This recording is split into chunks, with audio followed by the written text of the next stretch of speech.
Bienvenue sur Actu du VTT et du GPS. Nous sommes en présence du Garmin Dakota. Dans la famille Garmin Dakota, nous allons retrouver trois GPS, le Dakota 10, le Dakota 20 et le Dakota 30. Ces GPS ont exactement la même structure, c'est à l'intérieur que les choses changeront un tout petit peu. Dans le cas présent, nous sommes en présence du Dakota 20. Alors, comment est structurellement ce GPS? On va retrouver notre écran tactile et couleur. Nous allons retrouver un élément qui nous permettra de venir glisser notre GPS sur notre support, ainsi que notre bouton Power, mais qui nous permettra aussi d'obtenir un menu caché. Le point très intéressant du Dakota, ça va être au niveau de la batterie, puisqu'on va pouvoir très rapidement obtenir nos deux piles, puisqu'on fonctionnera sur un système pile. Ce qui alourdit très légèrement le GPS, mais par contre, le point très intéressant, lorsqu'on est sur des très longues randonnées, il suffira d'avoir deux piles dans notre sac à dos pour continuer à avoir du GPS. L'autre point aussi très intéressant, c'est de retrouver derrière nos piles, tout simplement notre micro SD, puisque notre micro SD se trouvera tout simplement ici. Voilà l'accessibilité de notre micro SD. Dernier petit point, le connectique pour notre branchement de notre USB. Alors, sans plus attendre, allumons notre GPS. Le Dakota est un GPS qui va être multisport, comme vous allez pouvoir le constater lorsque nous allons naviguer à l'intérieur de nos différents menus. Nous allons avoir une configuration faite en spécifique du sport que vous pratiquez. Alors vous pourrez faire bien sûr du vélo, mais vous pourrez faire aussi de la route et ainsi de suite. Eh bien, écoutez, je vais vous montrer ça tout de suite. Donc on va aller changer d'activité pour vous montrer la différence. Donc pour le changement d'activité, en fait c'est pas activité mais ce sera profil. Il suffira de venir cliquer sur profil et dans le cas présent nous donnera un ensemble, une liste qui sera donc du loisir, de la chasse au trésor, de l'automobile, de la marine et bien sûr du sport. Alors on va le changer par exemple, je l'ai passé là dans le cas présent sur le mode automobile, vous allez voir le fond d'écran est totalement différent. Et on va avoir un ensemble de données, par exemple, calculateur du voyage, calculer l'itinéraire, les configurations, on verra qu'un ensemble de choses reste totalement identique.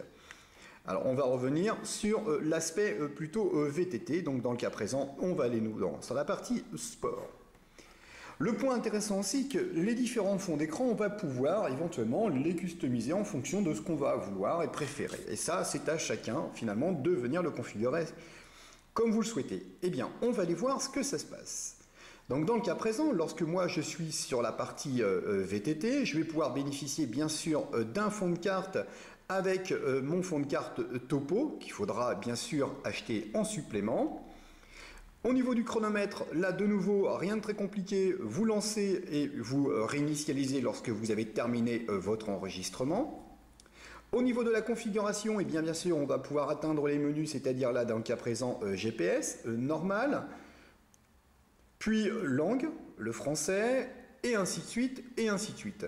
On va retourner dans l'affichage, par exemple. Par exemple, je vous parlais du fond d'écran. Allez, changeons le fond d'écran. Et comme vous voyez, je viens de le passer en bleu. Ce qui fait que vous allez pouvoir mettre un fond d'écran par activité. Vous pouvez activer des captures d'écran si vous le souhaitez. Vous pouvez passer en mode économie d'énergie si vous le souhaitez. Et vous pouvez bien sûr recalibrer votre écran. Donc là, on va, dans le cas présent, laisser allumer. Alors, pour économiser la batterie, c'est mieux de le laisser allumer. Au niveau de la carte, dans le cas présent, orientation, donc trace vers le haut, c'est lorsqu'on va être dans le mode orientation, c'est-à-dire guidage. Zoom automatique. Alors le zoom automatique, c'est lorsque vous allez sur un changement d'orientation, c'est-à-dire vous allez prendre à droite ou prendre à gauche. Là, le GPS zoom pour bien vous montrer l'endroit où vous allez partir. Champ des données, ce sont les informations que vous mettrez sur votre cartographie. Alors je vais vous montrer. Je vais mettre, hop, je reviens, je vais mettre 2. Je vais venir dans cartographie et là on retrouve, chose qu'on n'avait pas tout à l'heure, les informations, là donc à présent de vitesse et de cap.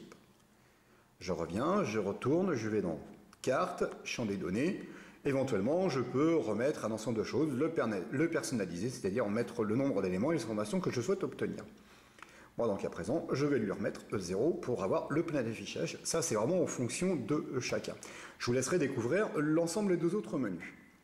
Puis bien sûr on va aller sur les traces. Dans le cas présent c'est le journal du jour. Vous aurez donc le mode d'enregistrement automatique. Je vous conseille de laisser tel quel. Et éventuellement c'est changer la couleur du tracé.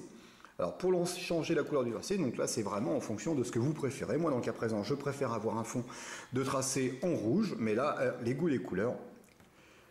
Donc voilà, il suffira après de réinitialiser. Ici, nous pourrons bien sûr changer d'unité, l'horaire, le format de position, le cap, et etc., etc., etc. Donc comme vous pouvez le constater, ce GPS est vraiment très facile d'utilisation. Alors, nous allons lancer une randonnée par exemple. Donc on va aller retourner dans les traces. Par exemple, donc on va aller gestion des traces. Là donc à présent j'ai ma trace qui est ici. Je viens cliquer sur la trace, je dis afficher sur la carte ou pas. Là donc à présent je vais afficher mon tracé. Comme j'ai choisi tout à l'heure le tracé de couleur rouge, eh bien il est rouge. Il me suffira plus que de cliquer sur aller pour lancer ma navigation.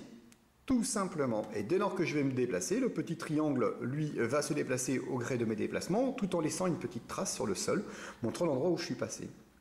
Il ne me restera plus que, bien sûr, à venir lancer mon enregistrement. Voilà, et c'est parti. Comme vous pouvez le constater, c'est un GPS vraiment simple d'utilisation, proche de ce que l'on a pu rencontrer au niveau des Edge, par exemple, de la famille des Edge. Pour le fond d'écran, on va retrouver exactement à peu près la même configuration que le Edge 800.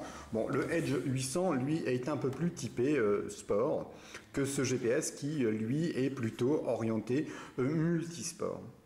Lorsque vous souhaitez obtenir les informations concernant la réception GPS, il faudra juste venir cliquer sur le petit graduation qu'on voyait. Là, donc à présent, on s'aperçoit qu'on a une très très bonne réception GPS.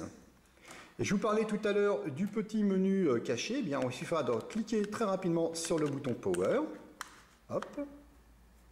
Voilà. Et là, quand je suis sur le bouton Power, je vais bien sûr pouvoir verrouiller éventuellement, c'est l'affichage de mon écran. Mais je vais pouvoir aussi réduire la luminosité pour en économiser la batterie. Donc voilà, c'était juste pour vous montrer. Eh bien écoutez, nous arrivons au terme de cette présentation du Dakota 20, qui est un GPS résolument multisport. Je vous dis à très bientôt sur Actu du VTT et du GPS pour la présentation d'un GPS ou d'un VTT ou d'accessoires.